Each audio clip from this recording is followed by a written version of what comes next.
दोस्तों, समझदार लोग ही साइंस पर विश्वास रखते हैं। अगर इंसान ईश्वर के सहारे रहता तो आज इंसान चांद पर नहीं गया होता। तो इसलिए कुछ हमसे भी साइंस की बातें जान लो, शायद आपके भी काम आ सकता है। तो इसलिए चलते हैं बिना देरी के साइंस की दुनिया में, जिसमें सवाल भी हम ही करेंगे और जवाब भी हम ही देंगे। सवाल नंबर 1, सांप और नेवले में दुश्मनी क्यों होती है? सवाल नंबर 2, रात में कुत्ते भौंकते और क्यों रोते हैं? सवाल नंबर 3, आखिर आइंस्टाइन के दिमाग के 200 टुकड़े क्यों कर दिए गए थे? क्या इन सब के बारे में आपको पता है? अगर नहीं पता तो आपको बताने के लिए मैं हूं ना। सांप और नेवले में दुश्मनी क्यों होती है, आइए हम बताते हैं। दोस्तों, अक्सर आपने हमेशा ही सुना होगा कि सांप और नेवले में काफी दुश्मनी होती है। दोनों एक दूसरे को बिल्कुल भी पसंद नहीं करते, लेकिन इसके बारे में एक ऐसी बातें हैं जिसे कोई नहीं जानता। दोनों एक दूसरे के दुश्मन क्यों होते हैं, क्या आप जानते हैं? परेशान मत होइए, इसको बताने के लिए मैं हूं ना। दरअसल सांप जो है वो जमीन के अंदर रहने वाला जीव होता है। सांप उन सभी के लिए दुश्मन बन जाता है जो जमीन के अंदर घर बनाकर रहते हैं, क्योंकि सांप उनके घरों में घुसकर या तो उनके अंडे खा जाता है या उनके बच्चों को खा जाता है। और जाहिर सी बात है कि कोई भी नहीं चाहेगा कि कोई उनके बच्चे को मारे या खा जाए।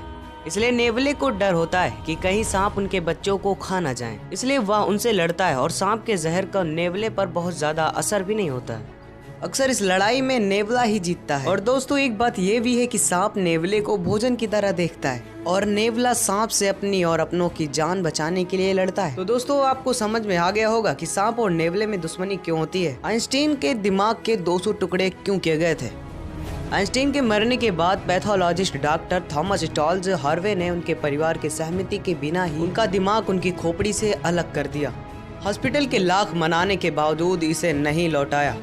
20 सालों बाद आइंस्टीन के बेटे हैंस अल्बर्ट की अनुमति के बाद उन्होंने उस पर अध्ययन करना शुरू किया। जानकर हैरानी होगी, लेकिन आइंस्टीन के दिमाग के 200 टुकड़े करके थॉमस ने अलग अलग वैज्ञानिकों को भेजा गया था। इसके लिए हॉस्पिटल से निकाल भी दिया गया था। लेकिन इसी अध्ययन में पता चला कि साधारण लोगों के दिमाग की तुलना में आइंस्टीन के दिमाग में एक असाधारण सेल संरचना थी। इसी कारण आइंस्टीन का दिमाग बहुत असाधारण सोचता था। आइंस्टीन की आंखें तक एक एक बांक में सुरक्षित रखी गई है। ये सभी जानते हैं कि स्कूल लाइफ में आइंस्टीन को बेवकूफ बच्चों में गिना जाता था। खासकर आइंस्टीन के टीचर उन्हें बिल्कुल पसंद नहीं करते थे, क्योंकि वो गणित और विज्ञान के अलावा हर विषय में फेल हो जाया करते थे। और तो और टीचर की डांट का भी उन पर कोई असर नहीं पड़ता था। उनके गणित के प्रोफेसर ने उन्हें आलसी कुत्ता तक कह डाला और कहते हैं बचपन में वे गणित में भी कमजोर थे। टीचर ने उन्हें गणित पढ़ाने से मना कर दिया था। तब उनकी मां ने उन्हें घर पर पढ़ाना शुरू किया और उनमें गणित के लिए ऐसी रुचि जागी कि महान गणितज्ञ बन गए।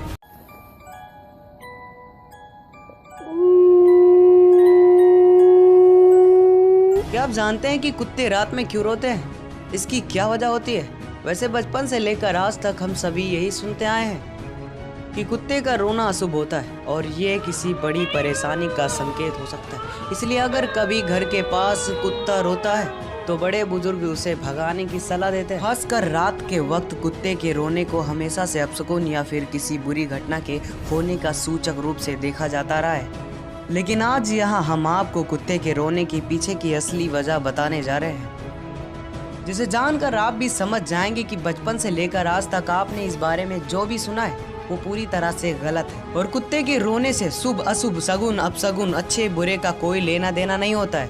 कुत्ते की रोने की असल वजह न केवल आपको चौंका देगी, बल्कि इसे जानकर आप कुत्ते के रोने के जुड़े अंधविश्वास को मानना भी छोड़ दोगे।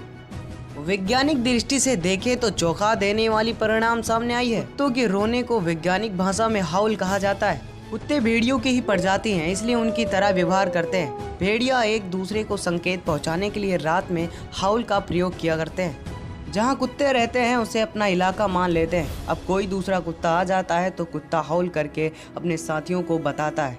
ये कुत्तों के जज्बात बताने की भाषा है। कुत्ते कभी कभी चिढ़कर व गुस्से से हाउल करने लगते हैं। दर्द और नाराजगी जाहिर करने के लिए भी ऐसा करते हैं। दोस्तों, मैंने अपना काम कर दिया। लाइक और सब्सक्राइब करके अब अपना काम कर दो। साइंस के 3 सवाल में से कौन सी जानकारी आपको अच्छी लगी, कमेंट में जरूर बताना।